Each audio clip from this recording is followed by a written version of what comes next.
All right. Hey, folks, we're working on the Spelljammer Combat and Exploration supplement that we've been creating for 5th edition. We are in our home stretch here. We're building some ship tracking sheets, so we're going to get into that here in a minute. Give me a second here to check my signal, make sure I'm coming through clear. I'll go through my official intro spiel, and then we'll get to work here for a couple hours. So we're doing a mic check. 1, 2, 3. Mic check. Excellent. It's coming through A-OK. I'm going to boost my signal here across the interwebs just to get some lift on what we got going on here. And while I do that, I will distract you with my thrilling backstory. My name is Phil Kearney. Hey, I create role-playing games. I illustrate them and publish them online. And for the past year, we've been focusing our attention on Dungeons & Dragons 5th edition, the release of the Spelljammer Adventures in Space setting.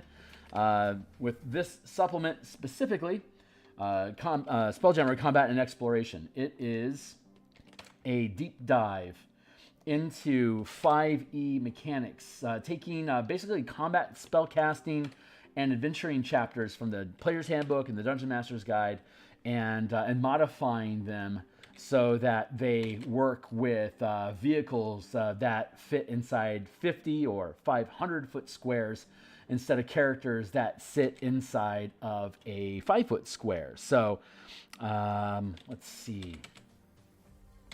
Yeah, here we go. A bunch of pages here. It's about 100. It's between the cover and the advertisement on the back of the book.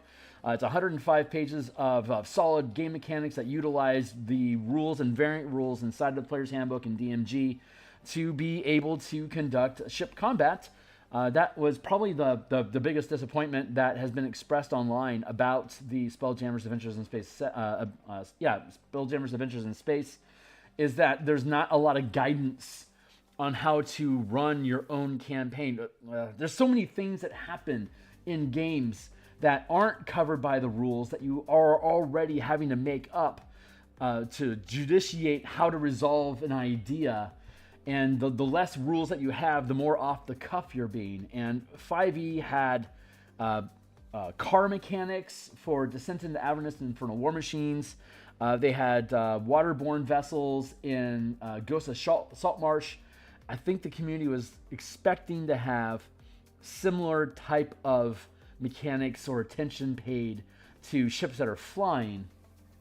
But we've learned over the years since basically Guildmaster's Guide to Ravnica in 2017 came out that they tend to curve ideas into what already exists inside of the core rulebooks instead of blowing rules from the core rulebooks out into new ideas to keep things simple so you don't have to buy a ton of books across different campaigns, that all just grinds down to the same 5e mechanics that you already learned in the Player's Handbook, and all the different settings and adventures are basically attempting to express different ways of using those core mechanics without modifications, or as little modification as possible, which isn't very satisfying. So that's what this book is all about, taking the action economy that you know and use it in ships. Use exploration ideas that you already know from the Player's Handbook and the DM Guide and make them work with ships at 500 feet or up to 100 million miles of distance, the distance that a ship can travel over time. So it's a deep dive. It's going to be publishing. We are just a matter of days away from having finished the book. So let's see. I've just posted that I am up in X Twitter. I'm at Phil Kearney. If you are on the X Twitter platform still, be welcome to check it out there. Big shout out to the Spelljammer Preservation page, the Spelljammer subreddit. Great place to get information, ask questions, and share ideas about Spelljammer in general. Love this community. And if for anyone that's new to the channel, hey, what's up? I stream like 12 times a week. Like, subscribe, hit the 4, 5, 6, 7, 8, 10 times a week. Like, subscribe, hit the bell icon to get notifications of when we are live in the future. This book cover here that we're looking at that we created, it was back on episode 15, so you can jump into the full playlist to see all previous 300 and well, it'll probably be 340 some odd episodes by the time we're actually done with the book and publish it, but we're really working our way down the pipe. We've finished all the artwork. We've put in all the spots. Right now, what I'm doing is I'm tearing out the, where is that at? Here we go. I'll get rid of this book cover here. We're currently designing different content here. I'm going to open up page 11, which is something we're going to need to use to extract different ship illustrations from today. Right now, okay, so like this is page 11. So the book is absolutely just chock full of stuff like this, and the last 25 pages. So when they published Spelljammer's Adventures in Space in 2022, August 2022, it was a box set that came with an adventure called Light as Araxis, which kind of showcases Spelljammer as a setting through that adventure. But the mechanics that are in the setting books are only sufficient to cover Light as Araxis, and actually offloads some of the mechanics of like how to design wild space systems and how to navigate space by asking you to refer to Light as Araxis for an example of how to do that, which is okay for the moment. But again, it's for DMs to be able to create rulings for their own campaigns and to be able to run their own game without Light as Araxis. They need to have just a fundamental level of how physics work in wild space, out of gravity, in the astral sea, and how these things can all work together. So that's what this book provides, is just basic rudimentary physics in a 5e game engine for you to be able to do whatever it is that you want in your game. If you want to have a bunch of ships tether an asteroid and throw it at an enemy base, we have mechanics for that. If you want to try to spot a lost puppy drifting in orbit, we've got you covered. If you want to use a bonus action to try to scuttle the gravity plane of an enemy ship that you're engaging with in grappling combat with grappling weapons, we've got you there too. Like basically almost anything you could possibly think of that could come up in Wildjammer. If we haven't got a literal rule that covers that specific circumstance, there's enough tech and physics surrounding the book, the content in here, to be able to give you a good idea of what that answer is supposed to be, or at least would be, using this frame of reference, for you to then either, yeah, I like that idea, let's go ahead and use that, or I don't like that, but given that I don't like how this works, I'm going to do this instead. And then you can create a consistent rule for yourself, because that's what most homebrew campaigns are. Taking the content of the existing game system with the material that exists, and then deciding how much of it applies to the specific game and campaign that you're running currently, so that you have that consistency built in. I know that we're not going to use, like for instance, in this game, we're not going to use 3 death saves, and then your character dies at level at 0 hit points, and that's it, no death saves. Like, you know that death saves exist inside the player's handbook as a mechanic. You can then choose to use it or not use it. And your game will work just fine with whichever decision you make, but you're working on a tone, an attitude, and a consistent mechanical feel that reinforces the narrative that you want in your game. So this book, you'll be able to check it out when it's published on DMsGuild to see for yourself if you think this is scratching that itch. And if it does, there's like 80 creature, character, and ship tokens, all the maps that you need for Light as Araxis, including some that just don't exist inside of the game or other products anywhere, and some simple rules on how to design wild space systems, how to find things or travel time, like actual structured travel time to traverse locations in the astral sea, how to deal with color pools in your ships, just a ton of little techie little bits that are going to come up when you're in the astral sea or when you're navigating wild space or you're hopping from planet to planet. So without any further ado, we are creating ship token. We're creating these ship. The word I'm trying to say here is these are ship tracking sheets that provides all of the core mechanics for building ships with this supplement. So let's get over here into ships. I'm going to zoom in here. We have rules about towing and carrying capacities and cargo limits, size, hit point capacity, damage reduction, the kind of strength and constitution that ships can have with and without pilots, their size, hit point capacity, the type of material that they have. And they're all different for the different types of ships, plus just a ridiculous amount of weapons that are aboard these ships. that a full team of characters, like anywhere from 3 to 6 characters, can be completely occupied with their action economy from round to round, loading, firing, commanding crews, maneuvering ships, engaging in dogfights, pursuing, chasing through asteroid fields. It has a very cinematic Star Wars sort of feel to it, or like The Expanse, Babylon 5. These are some, like EVE Online. These are some of the things that you can duplicate using these mechanical systems. So I've been talking about it for about 340 episodes now, so you're welcome to just click anywhere and see me creating this thing. And so we are almost done. So we started with the biggest ship, and there's a total of 22 of them. There's 16 vessels that are larger than 50 feet in size, and then there's 6 fighter craft that are 50 feet or smaller in size. That is the differentiation between the two classes of ships, whether they're vessels or craft. And fighter craft are cheap, inexpensive, but don't have the same sort of long-haul sustainability that a full vessel has, which are large, expensive. They go really fast and can travel really far, and most of them can carry multiple craft.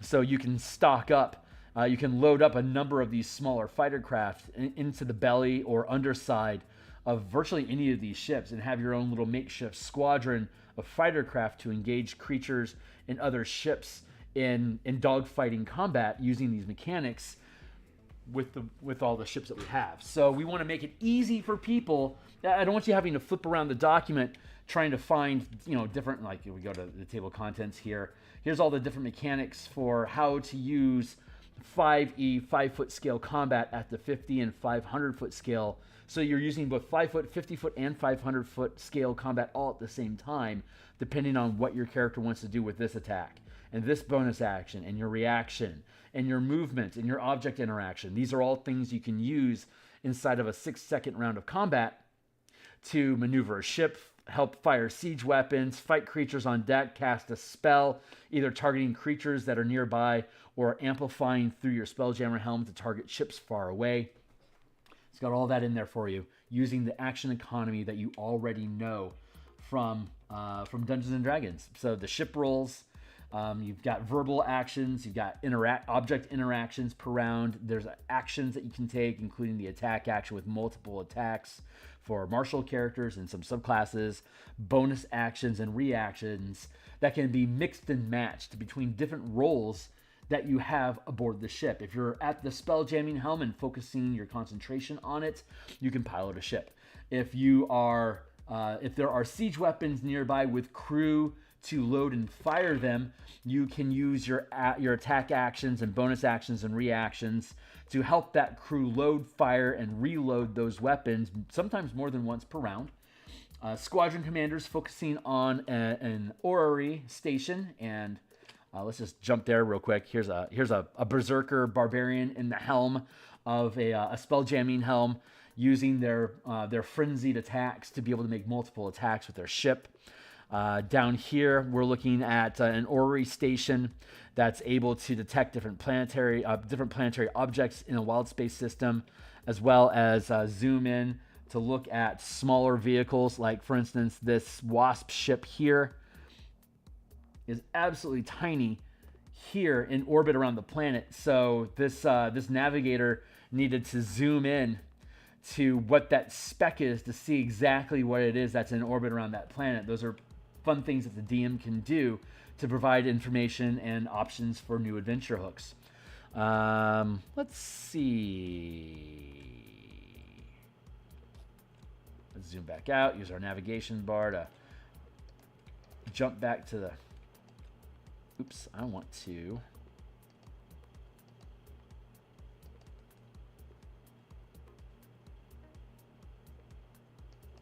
bring to front.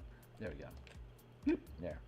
And then back to the ship rolls. There we go. Yeah, that's an orrery station. You can use the orrery station to not only be able to navigate, but also when you're looking at that little ship, if you have a communication set up with it, like with a message amplifier various telepathy or a number of other means of communicating between ships. You could issue commands to that ship using your action economy of taking command of that crew with a verbal command, using your object interaction to order that ship or squadron to move to another location, and then using your action economy to dash, disengage, ready actions, or take the attack action, to have the squadron attack, to reload weapons on that squadron, etc., etc. So, and then support role does a bunch of stuff to help add advantages or to improve the action economy of different roles of the pilot, the siege commander, and the squadron commander as a support. So you could be a pilot, a siege commander, a squadron commander, and a support character all in the same round of combat by breaking up your action economy between these different roles. So that's why it's so useful to have these quick stat sheets for the different vessels, so that you can look at a glance what your ship is capable of doing, the kind of damage that it deals, the reloading abilities for it. There you go. Let's see. So I think I'm pretty happy with the format that we have here. Statistics, cargo, and towing limits. So let's go with...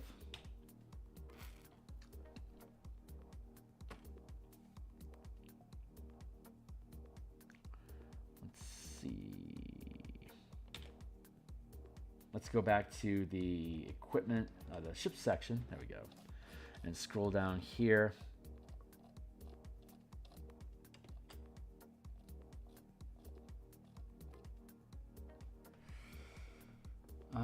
Let's see. 1, 2, 3, 4, 5, 6, 7, 8, 9, 10, 11.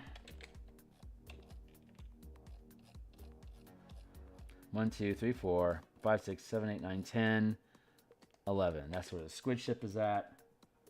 Yeah, let's just go ahead and process these things.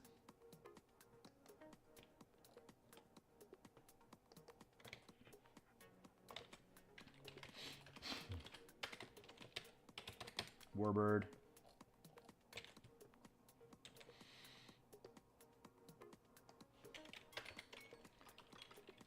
Spiderling. Bum, bum, bum. Nice. Thank you, Timely Timer.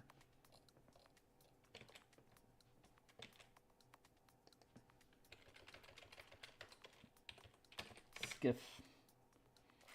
And then we'll have a blank one for other people to fill in for their own ship, as they would. Manta Ray.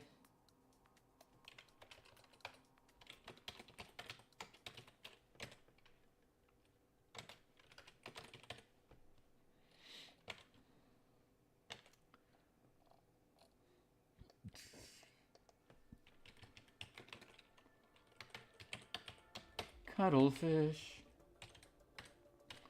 It is a cuddly fish, isn't it? Arrow.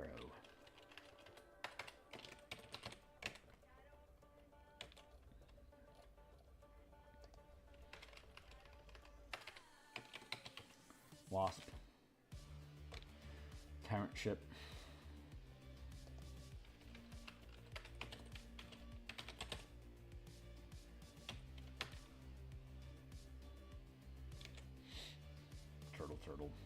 Turtle ship.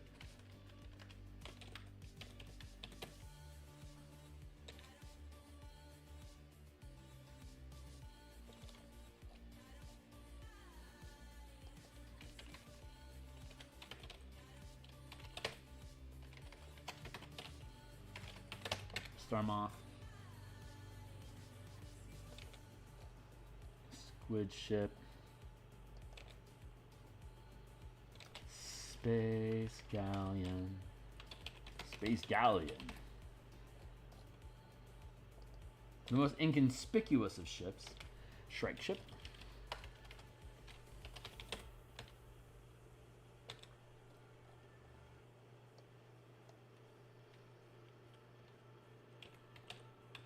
Scorpion.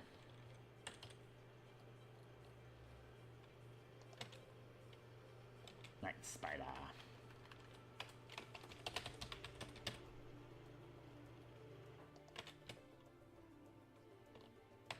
Nautiloid.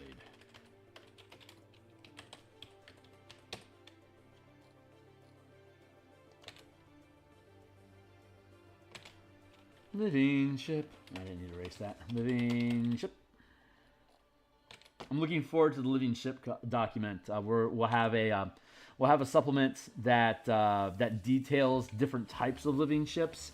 The default living ship is basically a modified galleon that has a Trent growing into the hull of the wooden ship, which is cool. But there's a lot of different ways we can spin that. We're at the. Did we do the lamprey already?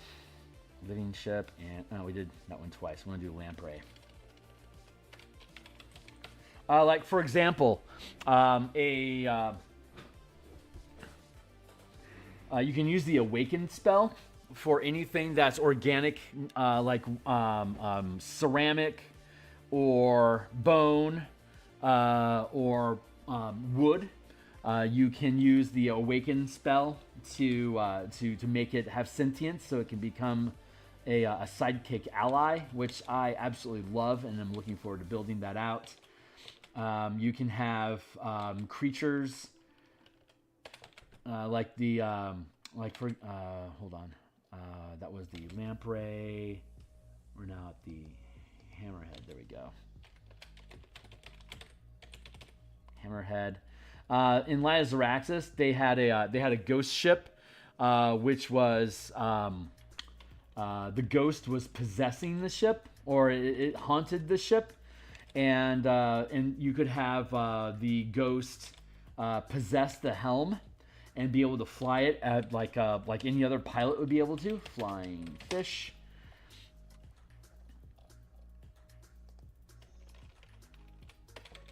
You could, of course, have a Trent or other plant-type creature literally growing into the ship, and so they always have physical contact with the spell jamming helm, so that the ship itself can pilot itself. And then you can use the warrior or the expert sidekick classes to have those ships become actual sidekicks in your crew. Like if you don't have a lot of people playing at your table, you can make the ship a character so that your team isn't stuck at the helm. But you could have multiple characters and creatures co-piloting together, like Han and Chewie next to each other at the helm, using each other's action economy in tandem to be able to get the ship to do more, to have higher maneuverability, to be able to have high combat. Super fun. And then of course, one of them can leave the deck to go back and fire weapons. Let's see, we're at the damselfly, right?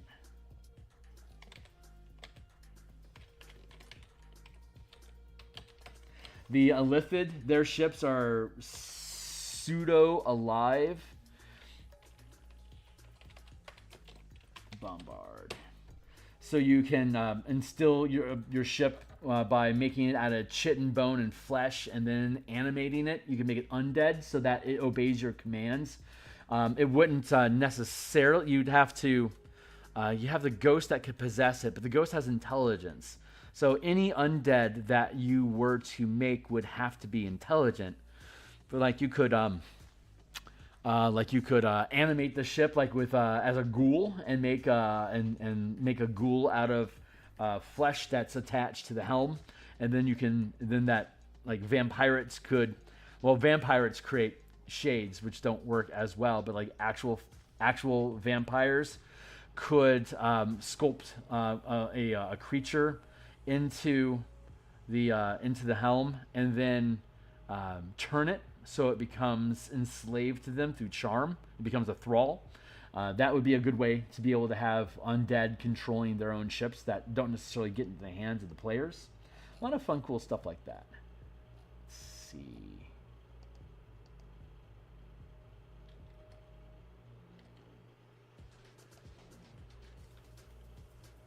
So that'll be a fun thing to build. Once this is published, we can do that. There's Mecha that we can build, like Escaflowne, Evangelion, Gundam, Neon Genesis, Robotech. Just checking my P's and Q's here real quick.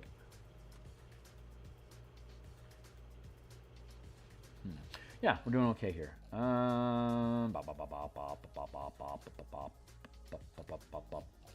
Okay, I got all those down. Now let's go across And let's see. Class is a craft, so let's just sort through these. This is the exotic world of RPG supplement production. A lot of slow grinding and editing text and chewing on ideas and rewording things and repositioning and centering and undoing and redoing over and over again to make a thing that's cool. Craft. And then vessel. Now let's work on sizes. Let's see. Warbird.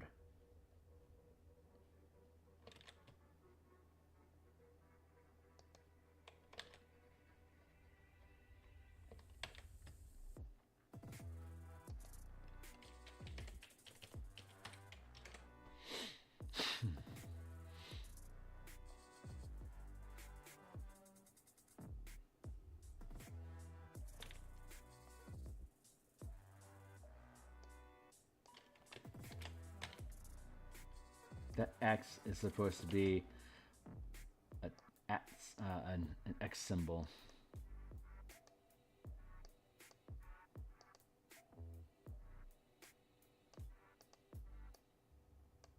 Roboto 14.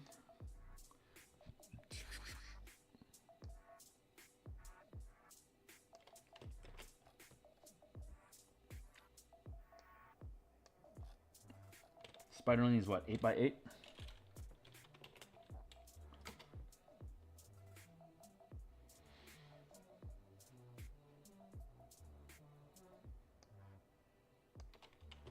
So all the artwork is done, all the writing is done. The only thing left is asset production, like processing and assembly. So what I'm doing off screen is dropping images into the gaps that we've created. And what's this? It skips like a 4x4? Yeah.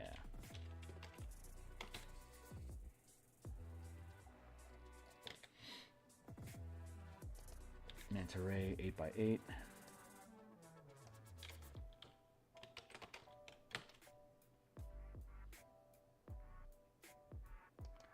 Cuttlefish is 4x4.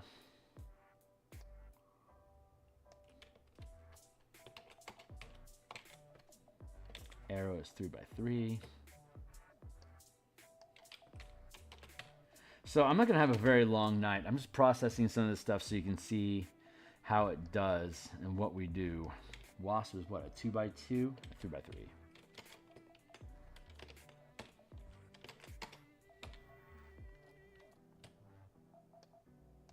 So we'll get through a few of these. Ooh, I missed the turtle ship. Did I miss the turtle ship? No. Wasp. Tyrant ship's a 2x2, right? Yeah. 2x2. Also a 2x2. Is that right? Turtle ship 2x2.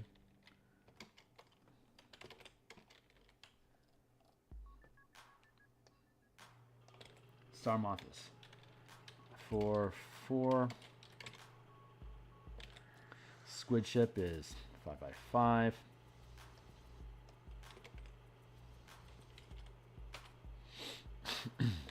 Space Galleon is 3x3, as well as 4x4.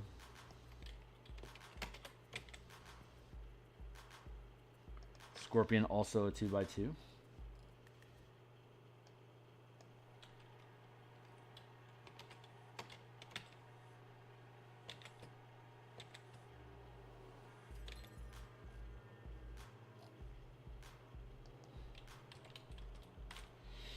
Shrek ship, Scorpion, there we go, 2x2.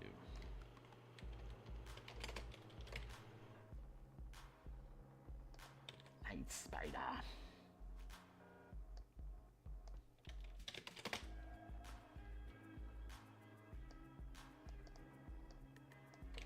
Nautiloid.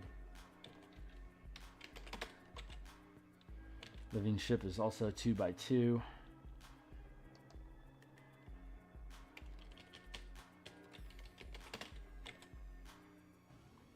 lamprey 3x3. And this is vessels occupy 50-foot squares. So when we're saying that a lamprey is a 3x3, we mean that it's 150 feet long. So the space, like a horse is like 8 feet long and like 3 feet wide, but it occupies a 10x10 space, which is a 2x2 space at the 5-foot scale, which we explain in the book. But that's why we're doing this. That's what these numbers mean.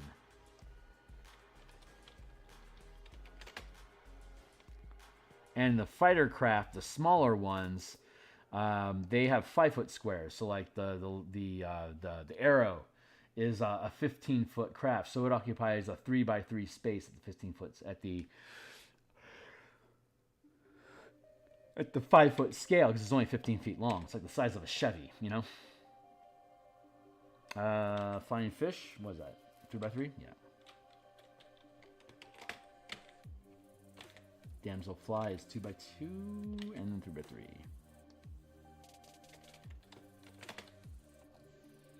The bombard is cool because it's just basically a giant cannon that flies. It's just a giant flying cannon. The cannon is so huge that you actually have to turn the boat to fire the weapon. So normally a siege commander would be able to command a crew of siege crew to be able to load, aim, and fire like a ballista or a mangonel or a trebuchet, harpoon flinger, stuff like that.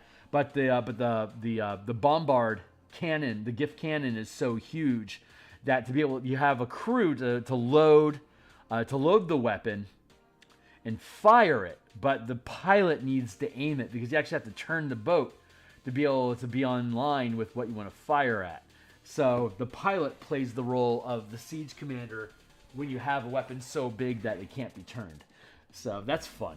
And the gift cannon is the only example that they have in Adventures in Space that meets that criteria.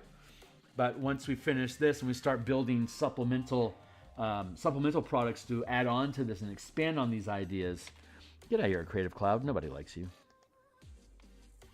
We'll be able to build more exotic ships that do cool stuff like that. Let's see. Let's push this up here. I think I'm only going to be on for an hour tonight because this is going to be a lot of slow grind and obnoxious crap that I don't think is going to be particularly interesting for folks in general. Let's go with material is comp, metal and wood.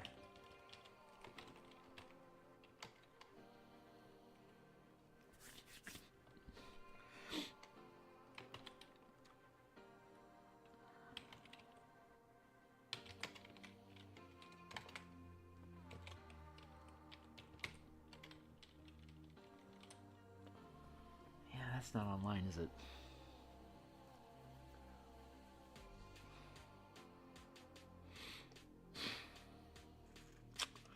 I have to rethink this, don't I?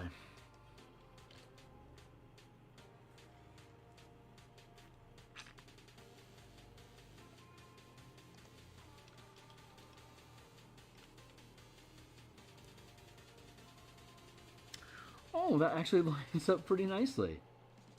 Holy crap, look at that. Wow. Love it. Love it, love it, love it. Look how well that lines up now. That's super fucking fantastic.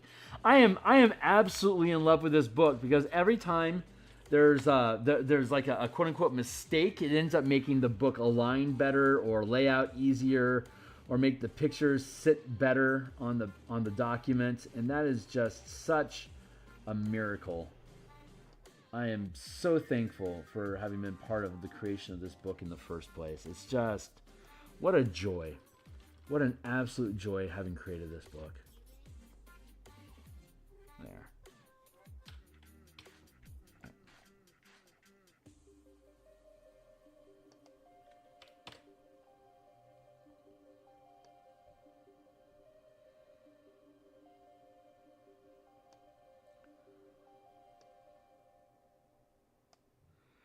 Oh yeah, this is obnoxious. This is layout work. This is like this is the essence of layouts.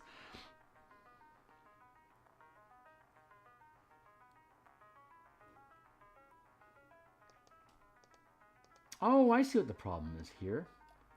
I was wondering, why is everything sitting so weird? It's because my margins are wrong. Let's go into layout and margins. And let's go with Old Faithful.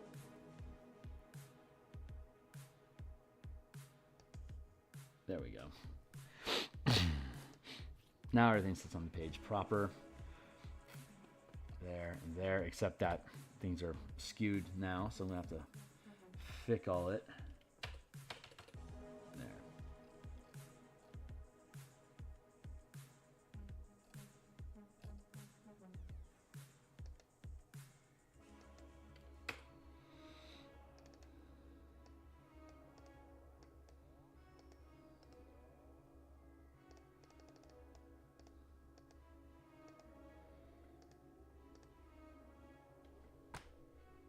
The old thumb test here.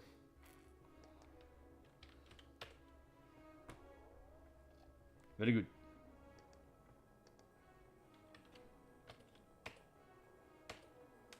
There we go.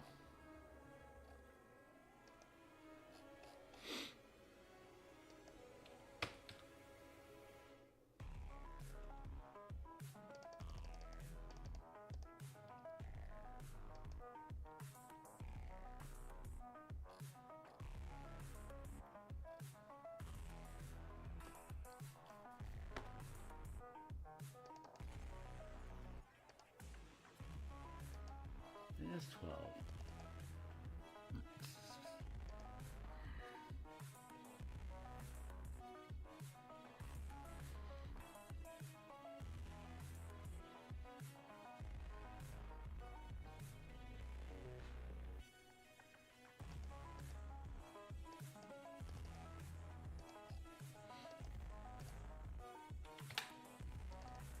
That's 10.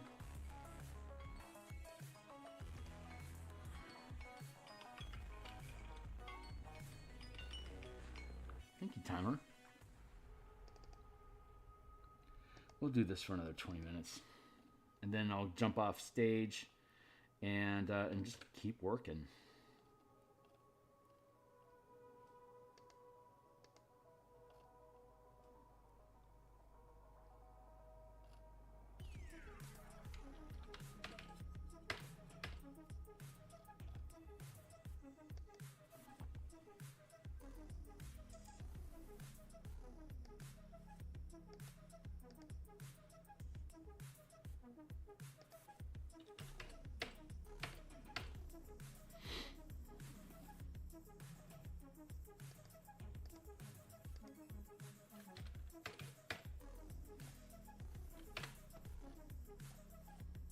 Get through these soon enough.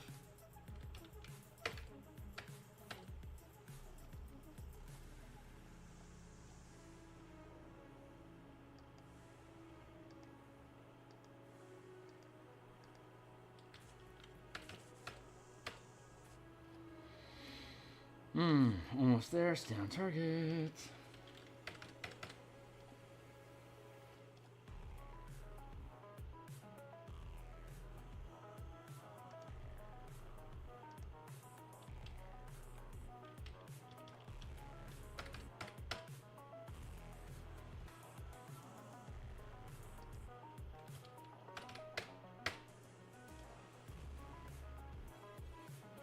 Cool.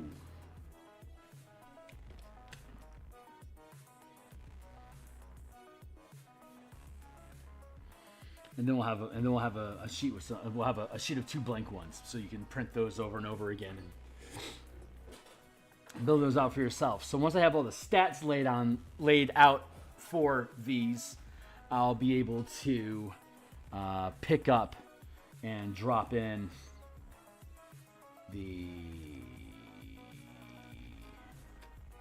I can replace this with these images. There'll be some. I'll resize these all so that they occupy the same space, but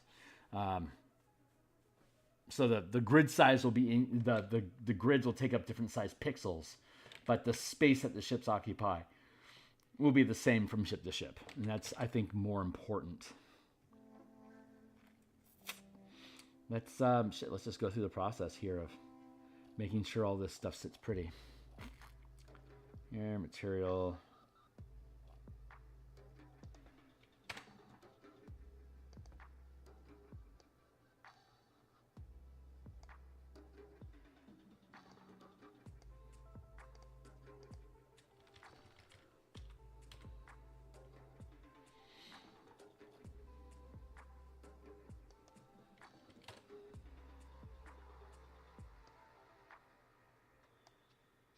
All I gotta do is this over and over again 22 times, and then it's done.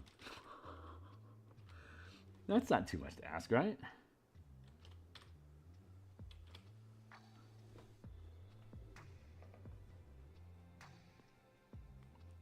What we'll end up doing is let's just do one. Maybe we'll just do one. Let's drop down here to the squid ship, since this is the one that we've done already.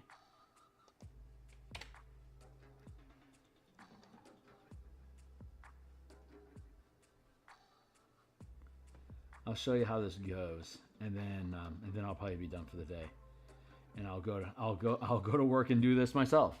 I might be doing this tomorrow. I'll probably be doing I'll be doing this tomorrow. It's just a matter of, am I going to be doing it on screen or not? That's the real question. Like, how quickly can I punch through this content to get the things made? So let's hit this is the ship. Yeah. Let's see.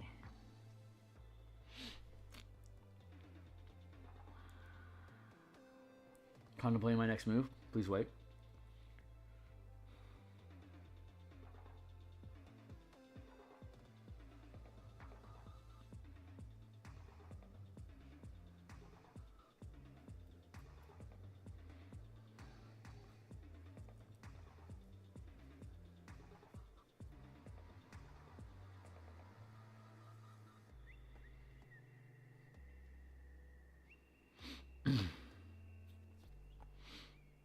Okay, that all feels good. So, okay, cool. Let's do this. This is page 6. Let's extract this. So, export PDF tokens, ship token page, ships 6, ship tracking 6, and then options equal, I can't do that yet, hold on. We have to make the design, page color, no color, there we go. Now we can save and then export, this will work. Export as a PDF into ships, ship tracking 6, options, current page only document, no properties or tags here, and whoop, it should work. Space Galleon, squid ship. There we go. So now what we'll do is we'll go here into Photoshop and we will file, open, production, tokens, ships, ship tracking, click OK, pops that open.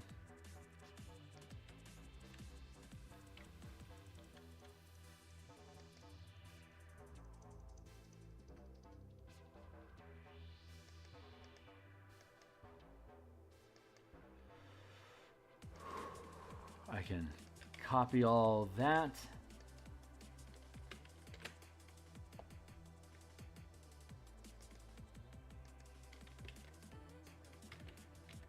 I don't actually need to do that. Hold on. Let's just leave this like this. Let's go back to here.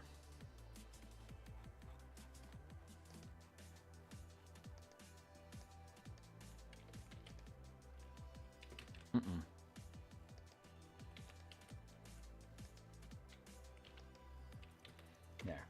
Okay, so here we have our basic setup.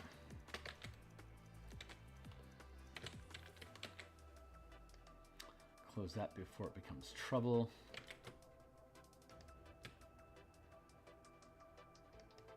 We can grab this. That's fair play. I need to switch out all the letters on this. But we'll get to that. Let's first copy and paste of board.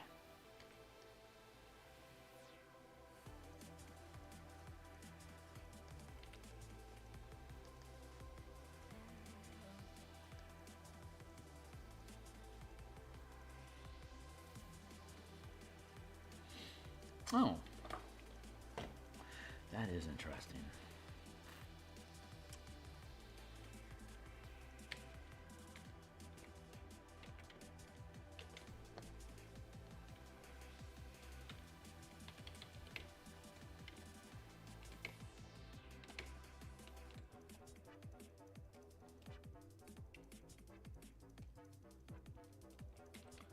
I need to get rid of the label down here. Here we go. I can add this back in.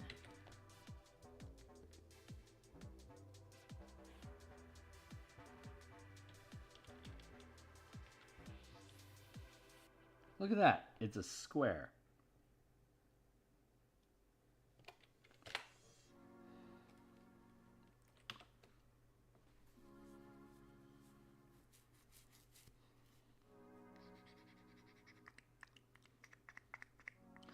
I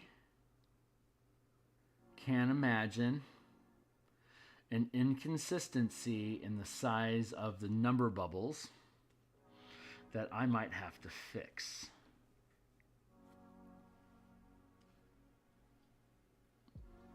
So let's prepare for that. We also need to make sure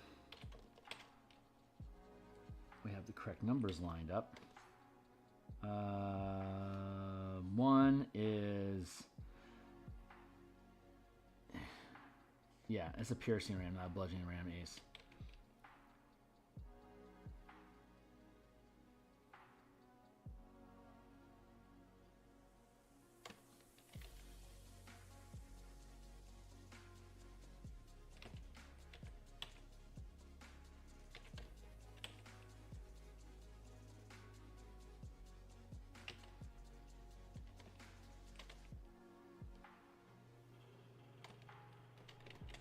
No, number one is correct.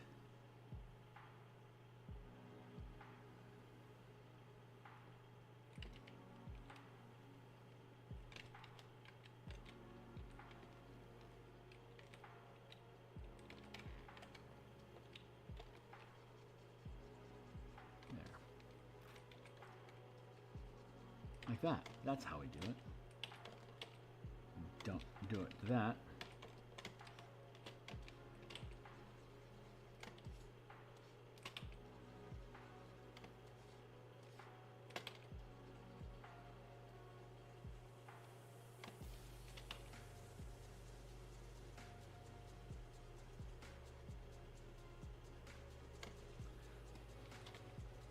Chip chop chiree chiroo chirum chiroo chiree chip chop.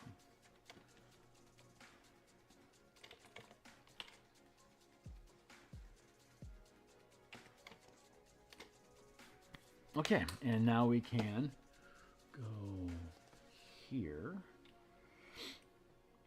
and let's grab the number 2.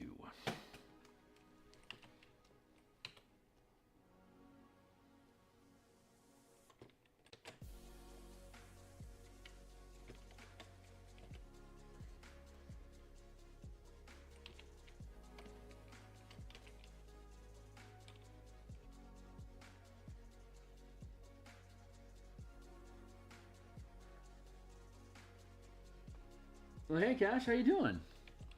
What is the goodest word?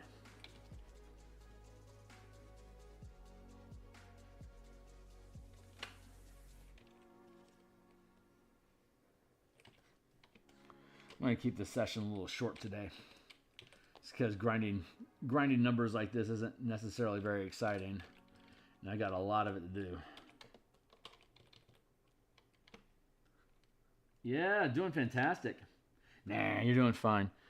Yeah, I'm just going to make it a short session today. I'm just doing a proof of concept here. Let's see. Here's the sheet that we have.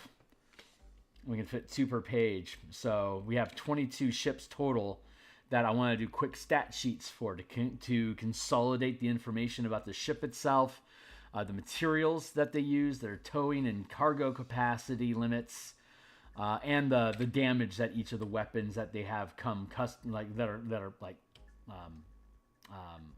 standard model that they have on the ship. So I'm just going through the process of building out all these different things. So we're now looking at ballista. That's going to be number 3 is ballista. So I'm going to go fetch that. Yo ho ho and a bottle of rye. Where's my 3?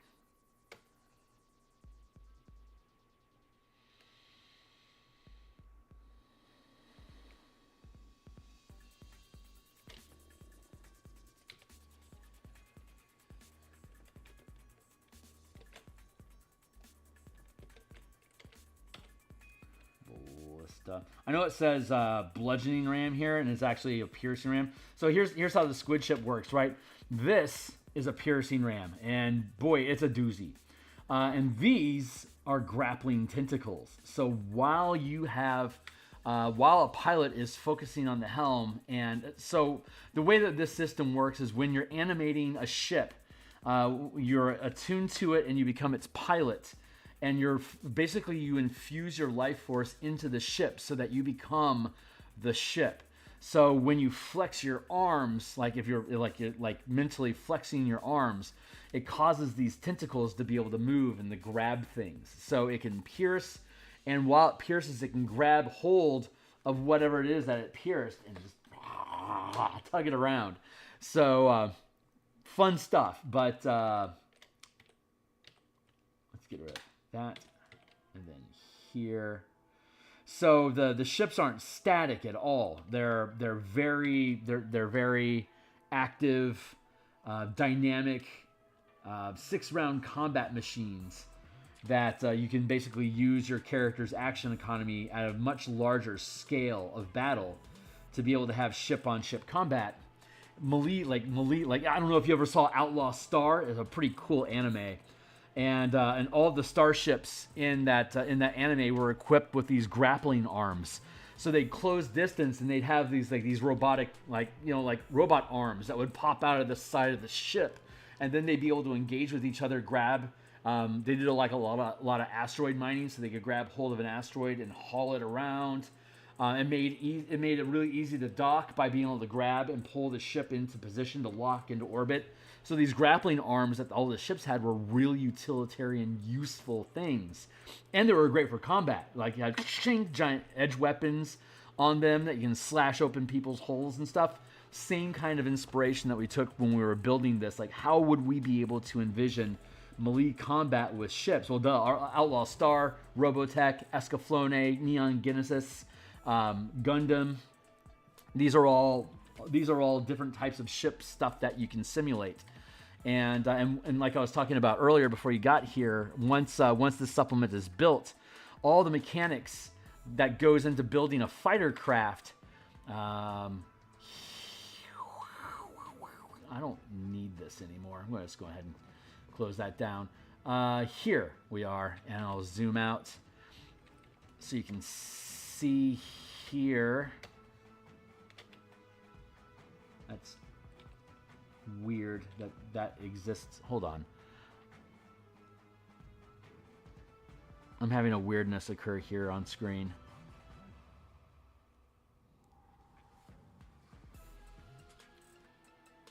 I want to find out what the hell happened to that A.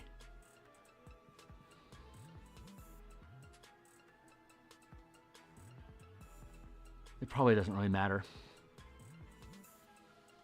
Oh, I carved it out accidentally. That's okay. We have the text is actually in the Word document. The point I was trying to make is these like this cuttlefish. It's a 1, 2, 3, 4. It's a 4x4. This is a 20-foot craft, right? So it's basically the same size as like a like a red dragon, for instance, but it's a full mecha. So it has weapon systems. It has a crew inside. These tentacles are active weapons that can grapple and stuff. And this could fit inside of a dungeon. So you could take one of these things as if you know Invid from Robotech. This is very much like an Invid craft that was small enough to be able to actually traverse these spaces. But all the mechanics that we use, like the spiderling here, it actually like scuttles around like a spider on the ground when it's not off and flying around. But you can just like these things move like actual animals. If you just made it humanoid shaped, then you'd be able to have a pilot that's attuned to it, be able to melt themselves into the helm, and then their arms become the mecha arms, their legs become the mecha legs. But they also have lifts so they can fly. So you could have a giant sword on your back that you pull out that becomes a slashing ram weapon. That like say a 15-foot tall mecha would be doing like probably what would it be doing? It would be doing 3d8, and then if you're charging, it would double damage. So like 3d8 damage or 6d8 damage. You could have like a giant hammer that could actually like a bludgeoning ram. So when you hit with it, like 3d8 damage. No, that's right. Slashing rams do triple damage when they hit. Bludgeoning rams, when they hit, they scuttle a ship so they can knock your ship off kilter to cause everyone on board to get thrown off their helm or to take falling damage. And then piercing rams, like a giant spear or lance, you can stab into the ship, deal double damage, and now you're grappling with that ship until they can break free of your lance attack. So you can just easily have all the mechanics and rules that we have existing for fighter craft already. Just give it a humanoid form. And now you basically have 50-foot or 500-foot mecha suits that can fight giants, dragons, space monsters, demons. One of the Spelljammer Eberron campaigns that I ran, the team took a fleet into hell to fight a demon that had control of all the Warforged in Eberron. The way that campaign worked was that I'm going to attempt working here while I'm rambling. It's so difficult for me to do that. Hold on. Number four. Yeah, I'm looking for a 4 right now. They took a fleet to hell to fight the god of machine. His name was like Asmoth or something. He was the god of machines. And so the way that the lore in that campaign worked is that House Cannith, that created the Warforged, they were all warlocks, and the otherworldly patron that they made a pact with. Trebuchet is number 4. So let's go. Here's the trebuchet. So they made a pact with this demon, and they didn't know this, but the back end of the deal was that when the demon took your soul, it would then it gave them the secrets to making Warforged. But what they didn't realize was that the souls that were being used to make the Warforged were the dead souls of all the Warlocks that had pledged themselves to Asmoth in the first place. So he was basically making Warlock pacts to add souls to his furnace, so that when a new Warforged was created, the demon would gain additional karmic value because he was recycling a soul back out of reality, back into reality to accumulate more karma that he could then double, triple, quadruple dip off of this soul being recycled back into machines. So they, when they went and invaded its lair to kill it, it was a mile tall, and they had about 300 ships in their fleet that was able to occupy basically a half-mile space. So when they went into his abyssal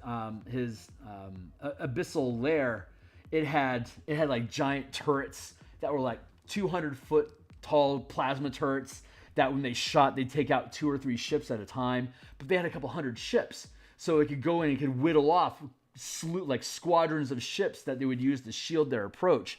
They had actually made a magical atom bomb at level 19, knowing that they were going to have the showdown. So all they had to do was get there, drop the bomb, and then gate out before it detonated. And they spent a lot of time putting that in place. So the climax was actually pretty simple, but it was all the research, investigation, discovery, and then putting the plan into place.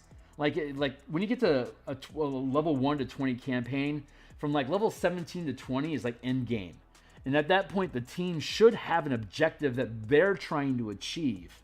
And so you start giving them different options for how they can achieve those goals for them to pursue. And whichever one they latch onto as their choice, that's where you start building your challenges and action economy, or your combat encounters around, to basically wrestle with them like a dog with a rag for 17th, 18th, 19th, and then by the time they pop 20th level, they've gone through all the bells, whistles, hoops, and jumps. They're ready to enact their plan. It works, and then they get to cap off the campaign, having accomplished something that they wanted to achieve for themselves because they ground through the first 16 levels, building grudges and finding out things that suck and what can we do to change this world. By the time they get to 20th level, they've got a pretty good idea what they want to change about the world, and now they have the resources to do it, and that becomes their capstone adventure. And when they walk away from the campaign, in this instance, they wanted to awaken and free all Warforged from their demon master. And when they killed Azimuth, it freed all the Warforged to remember who they were in their previous life. And now in these upcoming campaigns, those Warforged are now trying to reintegrate into society, knowing who they once were. And that becomes their role-playing hook of, I've been displaced potentially for hundreds of years, but I still exist. And my family's moved on, my nation's moved on, all of my goals are gone, and I'm in this combat chassis that's built for war and destruction. How am I supposed to square that circle? So that's kind of how the campaign, like that was one of their campaigns. Fucking fun stuff, man. Super, super fun stuff. But I am way off on a tangent over here. So the next thing I want is, so number 1 was the piercing. It says bludgeoning, but it's a piercing ram. And number 2 is the grappling tentacles. Number 3 is ballista. Oh, we have some more ballistas back there. Let's go fetch some more ballista.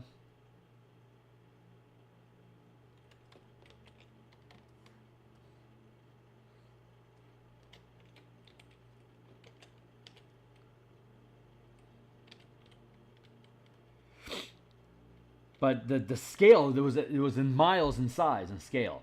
That was the size of the battle that they were flying. But the ships they were flying were capable of doing it. So it made a lot of sense. And that's like, campaigns like that is what started to feed the fantasy of how can we codify that? How can I take those homebrew rules that I had and codify it so it's something that other people can grok and potentially use in their campaigns too? And that's what led us to where we are now. So that's the gist of it anyway. So what do I want now? Number 5 is going to be the Eldritch Cannon. And we have this little Eldritch Cannon that's situated in the crow's nest on top of this mast. Like 60, 70 feet above deck. So you've got some guy in a crow's nest with a plasma cannon. Kind of like rotating around in a ball. Like an inverted, like the belly turret on the old B-47 bombers, except this is on top of the mast, so he's like on this little swivel, taking shots at stuff as it goes by. Super fun stuff. I geek out about that kind of crap. Don't mind me. Don't mind me. What's number 5? Yeah. The Eldritch Cannon. So let's go find an Eldritch Cannon. You are not an Eldritch Cannon. Here. Oh. Something went horribly wrong over here. I now understand why everything's so skewed.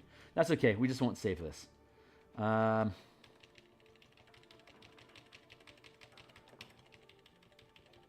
am concerned that this is how I accidentally saved this.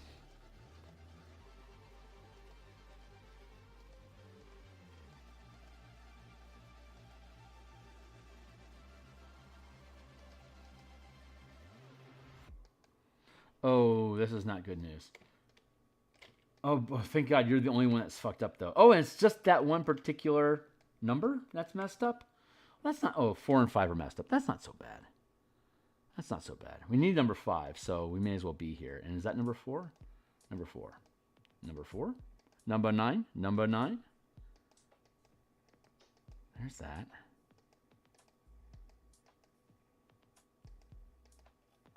Come on, my dude. You're embarrassing me in front of all my friends. Oh, I get it.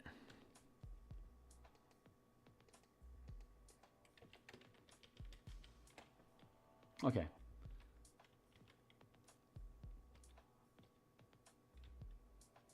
Back on track. Cool. Let's see. Actually, let's do it like this, like we were doing.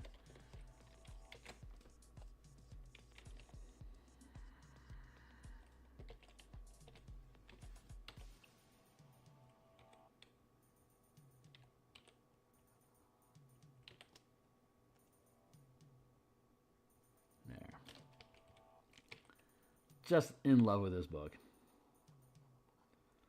So much fun.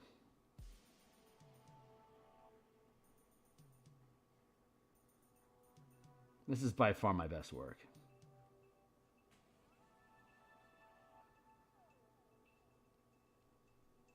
I'm really proud of the color mana system. Don't get me wrong. But I think this has broader appeal. If there was a shitload of people that absolutely just loved Magic the Gathering as their D&D default, then I could be more proud of the color mana system that I created. But it's not as popular as it is to me. so I think I'm more proud of this because it just serves a greater good, you know. More ballista.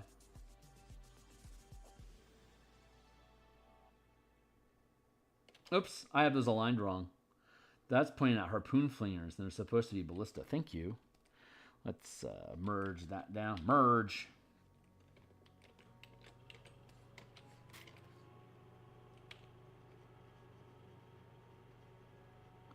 Let's do that.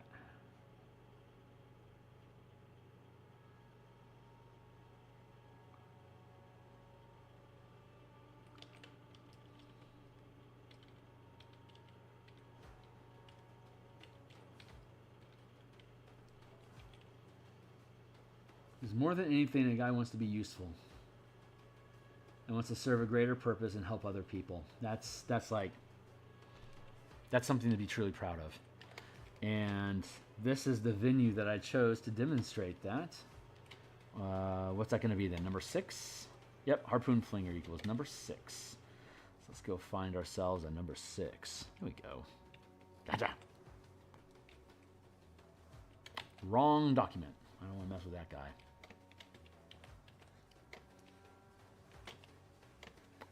Oh, looks like number 6 is on the same is on the same frame. There we go, buddy.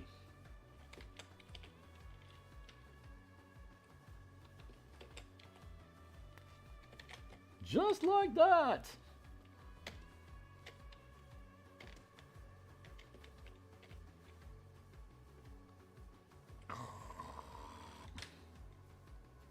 Let's not do it like that. Let's do it like this instead.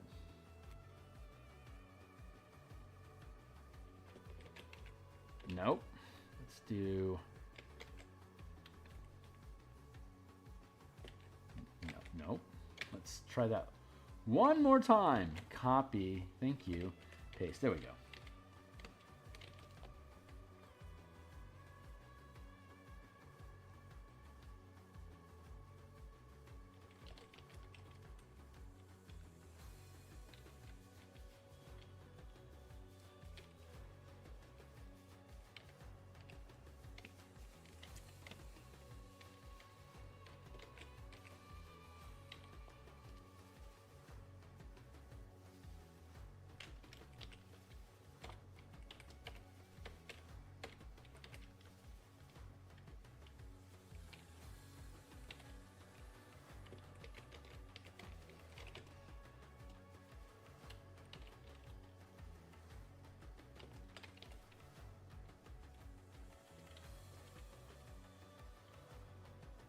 feels good.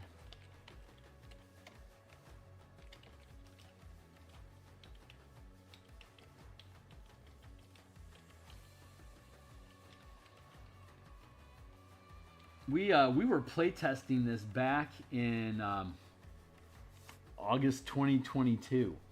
So it has literally been September, October, November, December, January, February, now March. It's been 19 months that I've been building this book from ideation to completion. That's a hell of a haul, dude. It's probably not going to ever sell enough to compensate for a year and a half worth of build, but I wasn't doing this for, well, I'd love to be, I would love to be able to raise a family on my book creations, but I doubt that's ever going to happen. Cry me a river. There we go. So at some point I just have to have bragging rights that you know, I built this. So when I'm on my deathbed, I can look back at all the things I've made and all the snarky comments I've made online and feel pride. So now we have our ship, and it's large enough that people can see the. I mean, granted, these harpoon flingers are tiny, but the book has, you know, close-ups of both illustrations of them as well as the schematics of them and their stats. But then we simplify the stat line here. Harpoon flingers, a siege commander. You have the pilot, the siege commander, squadron commander, and support roles.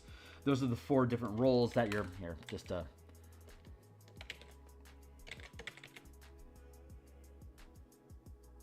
here. Go to table of content. Roles. There we go. So there's the pilot, the siege commander, the squadron commander, and the support role. And here's the different action economy that you use with your normal character's actions during a normal round of combat to be able to engage as a pilot with different actions as a ship, as a siege commander leading crews of siege crews to fire and load, aim, fire siege weapons. Here's the different commands that you can take in that role. If you're commanding multiple ships in a squadron, here's the different actions that you can use with your normal action economy in D&D 5e combat.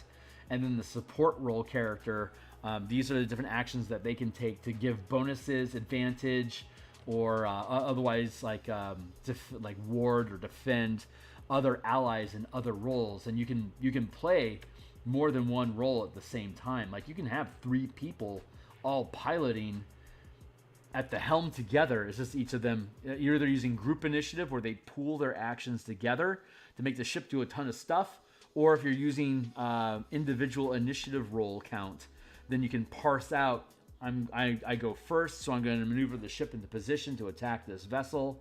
And then the next character that's also at the helm with me, they're going to take command of the weapons and do grappling and melee combat with the ship. And then the third person that's co-piloting after the combat is done, they can use their action economy to disengage and then use the dash action to move the ship again. And then maybe they can disengage as a bonus action and then move the ship as an object interaction and then like ready in action, or use a reaction over here like to deflect, pace, or make an opportunity attack against another ship that they might be engaging. So you could have your entire team basically gathered around the same helm, sharing action economy while also issuing commands to siege crew on deck. When you're attuned or focusing on a helm or an orrery station, you can see anywhere and anyone can hear you like as though like you're on a public address system, a PA system. Load the weapons and get ready to fire. Hold your fire until I give the word. Click. And then, like it just come over a speakerphone or however it is that you want to narrate the noise of your character speaking to your crew through the helm. But all of your characters, if they're all focusing and attuning on that helm together, they can all share their action economy and give orders to anyone anywhere on the ship. And I've talked about this before in a video, but like when you're casting spells, you have line of sight anywhere inside of and around the ship. So you could like cast like magic. I could be in the helm on the bridge with the doors locked, casting magic missile while I'm sitting at the helm to attack creatures that are in the hold or on the underbelly of the ship or 50 feet off bow that way. Like, as long as I can see them, I can cast my spell from the location that I'm at. So when you do have a spellcaster at the helm of a spelljamming ship that sealed the helm, sealed the bridge, they're really difficult to engage in combat because they can target you and you can't necessarily target them because they can see you, but you can't see them. So a good way to knock out a wizard that has control of a ship like this is to bring a backup helm and mount it to the ship that you're sieging, and then have somebody sit at the helm and attempt to short circuit the connection that the defending wizard has in their spell jamming helm. If you can, it's called a spell jamming duel. It's actually something that they covered in the Spelljammer's Adventures in Space that Wizards released in August 2022. It's just a fleeting paragraph that if you have two helms on the same ship and there's a contest between who gets to pilot the ship, someone's going to get stunned, and whoever loses that contested check is going to get stunned, and their helm is going to become disabled for a little while. So that's the best way for you to be able to siege a spellcaster on the deck of a ship or in the bridge of a ship that's hostile to you. It's like bring an extra helm and then take the time to mount it so that you can disrupt their signal so that they have to have line of sight with you. Like that's just like a player's tip that I can offer you guys if you all decide to really dive into the system. But it's a super cool concept to be able to basically scry anywhere for free on board your ship. And I'm scratching my leg, that's why I'm leaning down like this. And be able to target anybody that's within that 500-foot space that your ship, like that can be occupied by a ship. The helm basically has a 500-foot reach on board that ship. So like a wizard's tower could be framed as a ship where the wizard mounts a spelljamming helm in their inner sanctum, and anyone that's trying to siege their tower is actually trying to siege basically a parked spelljamming ship that's moored to whatever bedrock it's in, right? But while he's at the helm, she's able to cast spells or do all that stuff. If there's melee weapons that you have built on the inside of the ship, the pilot can suffuse their essence into that and attack with the siege weapons that are on board inside of the ship, the wizard's tower. So it becomes incredibly dangerous. If like that's the default that you use for wizards in their wizard's tower, they're incredibly dangerous and make for a really cool challenge for your characters to try to crack open that structure. So you can make these things kind of standard models to be able to use against them. Anyway, that's some of the ideas. Where are we at? We're at an hour and 20 minutes. So this is pretty much how I envisioned this looking. So this becomes some of these stats are all, that's the wrong size. Oh, Phil, you're an idiot. That should be down here, shouldn't it? Let's go ahead and do that then. Let's take this and we'll drag it down to where it's supposed to be.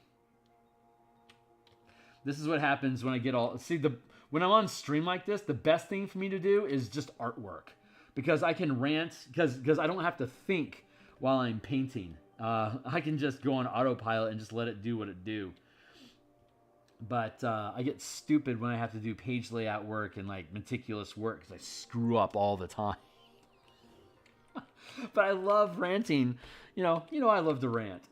So it's hard for me to not do it, which makes this pretty unproductive. But as soon as this book is done, we're going to go back and doing Eberron stuff, more Eberron tokens, Eberron maps, building out that adventure. That's going to be a lot of fun. There we go. Squid ship. 5x5, light wood, strength and constitution saving throw bonus, armor class 13 plus because of the light wood. You can use your dexterity or intelligence. I was originally adding like plus intelligence or dexterity, stuff like that, but that just seemed, it seemed unnecessary. I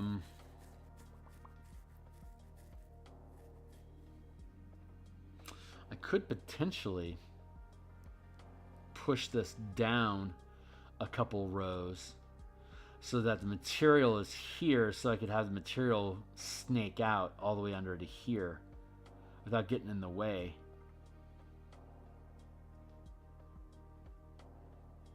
That is possible. I'll do this real quick just before we finish up. Let's go out to here and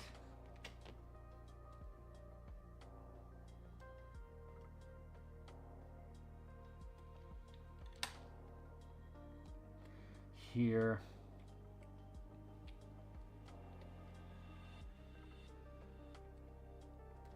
We're going to file, save as, document, tokens, ships.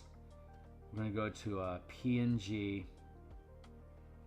We're going to go squid ship tracking to PNG. We're going to save like this. And when that finishes, finish. Thank you. Come back over to here. I'm going to undo here and here. I'm going to hit save.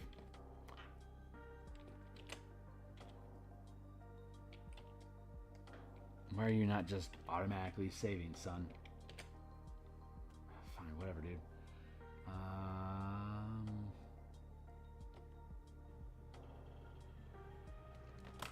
Ship tracking.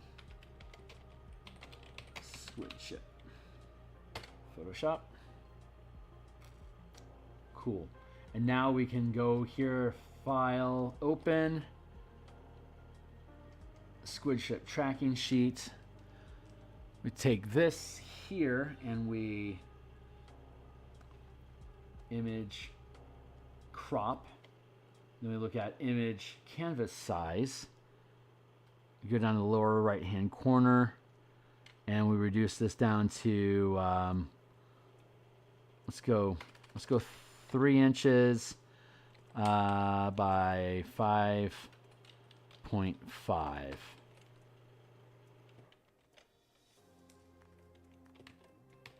Do that. I don't think I had that lined up properly. Let's try that again one more time. Canvas size here. So we're going to go to 3 and then 5.5. Bam. Imperceptible. But I'm going to save that again. And then we're going to, how big was this? 3 by 2.5? No, 3 by 5.5. Is that right? 3 by 5.5. So we're going to go over here into the Word document. We're going to shape format, size, height is 5.5 and width was 3. That should be the right size. And then we're going to position, align to the page, left, and then we're going to align bottom, and then we're going to click here, outline equals no outline. Right click, fill, that's me, with a picture from file. Let's back out to production, tokens, ships. Bam. See? Look at that. Whoa, where'd you go? Yeah, see, it sits perfectly. So this is how we can make these individual sheets. So all I gotta do is make sure the stats for all the bars are correct and then go through the process of sizing this properly. And we have, voila, a ship roster, a ship statistics page that you can use with your squid ship. You can mark off how many hit points of damage it's taken. Your armor class, you have 13 plus, like say you have like a 18 intelligence. So it'd be AC is 13 plus 4 equals 17. So you can just write that out. And like say your strength is 14 and your strength is 16. So you could do SC, you could scratch out the +1 and instead put a +2/+3. And then you have your weight. We still have to do weight, cargo, towing, capacity. And then you have a nice large space here for you to add in all the bits and bobbles about your inventory. That doesn't get in the way of any of this stuff, but all these statistics stay the same.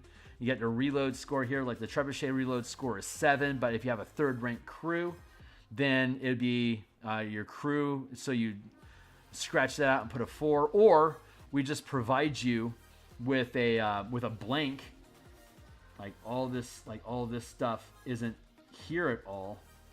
Whoa, wrong button.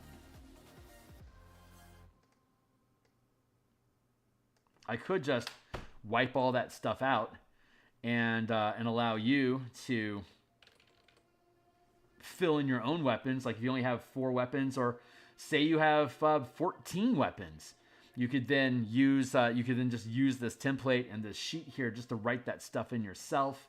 And if you draw your own ship, you could then write your own little numbers pointing to where the different weapons are. If I wanted to add a weapon to this, I could take one of the icons that we provide in the book and just tape it. If I like print this out, I can just tape it to it. Like say I wanted an extra ballista. And say I wanted to put the ballista, oh hell, where would I put it even? I know I've really done, here you go. I could put another ballista here. So if I wanted to put another ballista here, I could just draw, the ballista in here, and then I could just draw another line from 3 to where that ballista is. So I have 1, 2, 3. So instead of 4 ballistas, I could have 5. So I could update this, but if I have a blank sheet, I can just fill in all those details myself if I wanted to. But we're just providing you a quick reference sheet here for all these different all these different ships that are included in this supplement. It'd be a real dick move to have you try to like thumb through like 7 pages to figure out the statistics for all these different things and parse it together. Why don't I just provide you with a fucking sheet? So it makes it real easy for you to do that. So you can design your, like if you want to make a bat ship, you can make a bat ship, decide how big it is, how does it fill this 5x5 space or larger. You can make that yourself, just drop it in there with a, like there'd be a blank spot, right? So we get rid of that. So there'd be a blank spot there and it like name here, like that's how we'll build the template.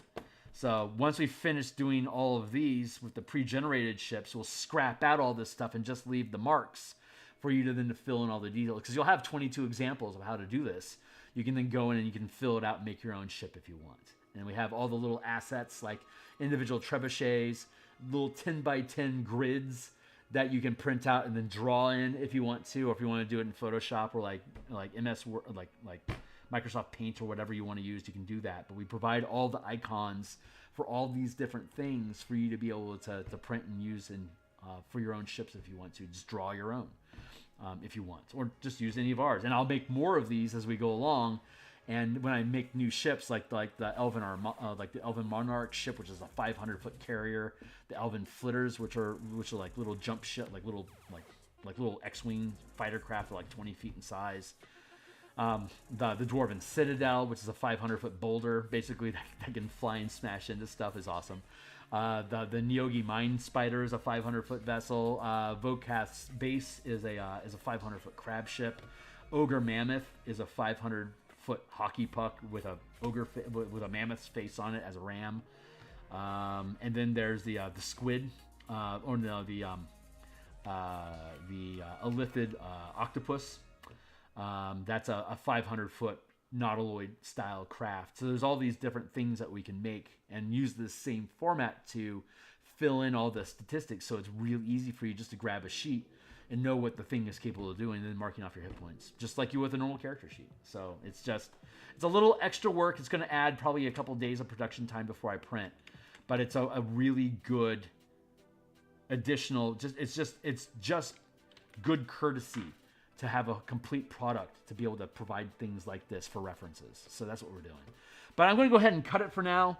because I don't think anybody really wants to watch me make 21 more of these and listen to me half rant, half make mistakes all the time. So it's really best that I not split my attention that way. So I'm going to go ahead and cut myself free for now. The only thing we have left that we're doing right now is production, is like this assembly work, and it doesn't make for really good content. I just wanted to be here because I started this morning. I wanted to show you with the format that we ended up with, which I'm really happy with. I'm really happy with this. So we're gonna keep this, but I wanted to show this off. But I think tomorrow morning when we're back, I think I'm going to do Eberron. I've been doing creature art for Eberron. I think I want to do that some more. I'll probably have this published on Wednesday. That feels about right. It should be next week. There's no real time, like there's no deadline for this other than the ones that I set for myself. But this assembly work is literally what we're doing right now, and then we'll be done. So I'm going to keep at this. I'm going to log out. Let's be off screen so I can focus my attention. Maybe listen to some Zeppelin, some Rush, some Sepultura, some Pantera, Prong, Napalm Death. Who knows? We'll listen to something. Maybe some, I don't know. Maybe some Lorne or, I don't know. Base Nectar, maybe. We'll listen to something. Anyway, that's it for now, guys. This is what we're doing. These stat sheets, all the ship tokens, all the NPC tokens for Light of Xeraxis, all the creature tokens that can engage with ships or exist in wild space from Boo's Menagerie. We have tokens for. We have all the wild space system maps, realm space, Xeraxis space, Doom space. We have those. We have blank templates so that you can build your own wild space systems using these mechanics. We have blank grid maps so you can create wild space systems and do little point or square crawls through wild space for yourself. We have some asteroid dungeon maps, 2 of them. And so there's a ton of content in there, and plus a 25-page conversion guide for Light of Xeraxis to show how all this stuff can be dropped into an actual adventure and made practical for use, and to make it easy for the DM to kind of grok how this works, to be able to build their own ideas. So anyway, that's where we're at. That's what we're doing, and I look forward to seeing everybody. I guess we're doing Eberron in the morning. That's probably, if I change my mind, that's me. But that's what I feel like we're going to be doing. Probably some Eberron stuff tomorrow morning. So I hope everyone has a great night. It's been fun. I will see everyone on the other side. Thanks a lot.